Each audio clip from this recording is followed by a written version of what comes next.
एक दिन वो गड्ढा तोड़कर बाहर निकल आए। मुझे जराइए मत माँ। अपनी दैवी शक्तियों का इस्तेमाल उस सिद्ध योगी ने बुरे कामों के लिए किया।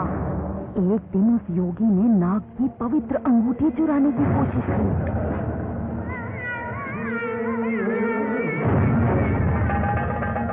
कुन्यूटन भी उसे रोक नहीं पाया। कुन्यूटन कौन था माँ?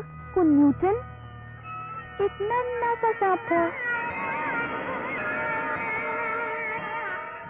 जादूगर ने वहां से साधु को मार डाला और बचा दिए। अरे बाप रे! मगर उससे भी बड़े जादूगर थे मादम्बी के माधव कुरुकल। वो समझ गए कि इस सब के पीछे उसका मकसद था नागमणि और उससे संबंधित ग्रंथों को चुराना। क्या कहा नागमणि?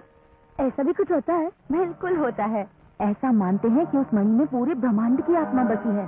अगर उसे हासिल कर लिया तो आपको अपार शक्ति प्राप्त होगी। बहुत लोगों ने उसे छीनने की कोशिश की, पर जब वो ऐसा करते हैं तो सांप अपना फन निकालकर उन्हें डस लेता है। मौत?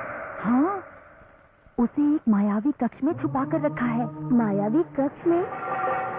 पानी के झरने के नीचे एक गुफा मंदिर के अंदर एक यक्षिका उसकी रक्षा कर रही है। यक्षिका?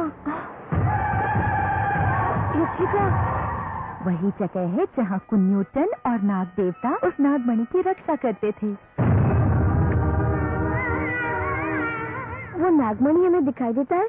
नागमणि देखने के लिए मादम्बी परिवार की देवी का आशीर्वाद हमें मिलना चाहिए। मैं गायत्री देवी की बात कर रही हूँ। मैं भी हूँ मादम्बी परिवार की गायत्री। अभी मैं 11 साल की हूँ।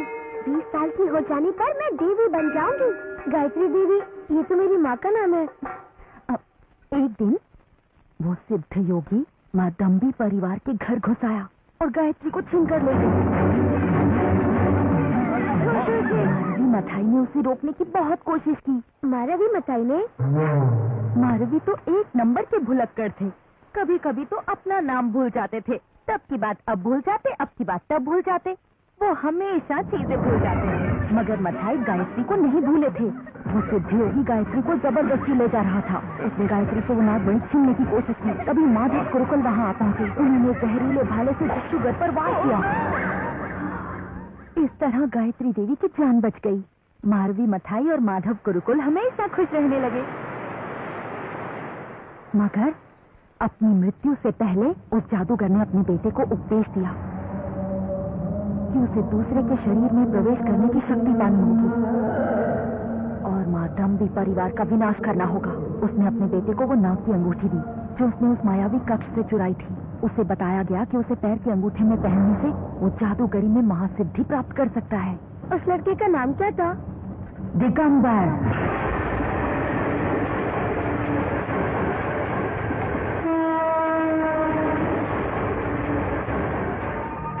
बेटे आनंद। जी माँ। क्या तुम्हें याद है तुमने कहा था कि तुम शिवपुरम जाके मेरे लिए एक दिया जलाओगे? मैं अपनी माँ के लिए 1000 दिए जलाऊंगा। फिर मैं उन सभी दियों से कहूंगा कि मादम्बी की गायत्री दुनिया के दूसरे कोने में बैठकर भी इन दियों से भरे मंदिर के बारे में बहुत से सपने देखा करती थी। वो वापस लौटने के लिए बहुत तरसती रही।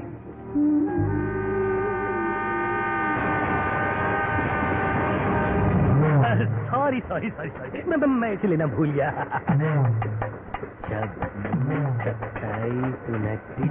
28 तो मैं भूल गया। यही है मेरी सीट। क्या मैं यही बैठा था? यही है ना मेरी सीट? यही बैठा था। पर आप तो इस डिब्बे में थे ही नहीं।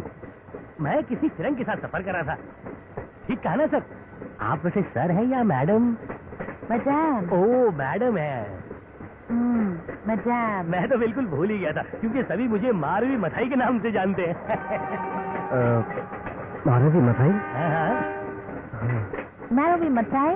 मारवी नहीं, मारवी।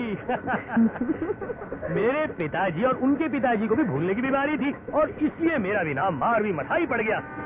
लेकिन मुझे अभी भूलने की बीमारी नहीं हुई है। मगर मैंने अपना चश्मा कहाँ रख दिया? भाई साहब अपना चश्मा ढूंढ रहे? मैं तो भुलक करूँ।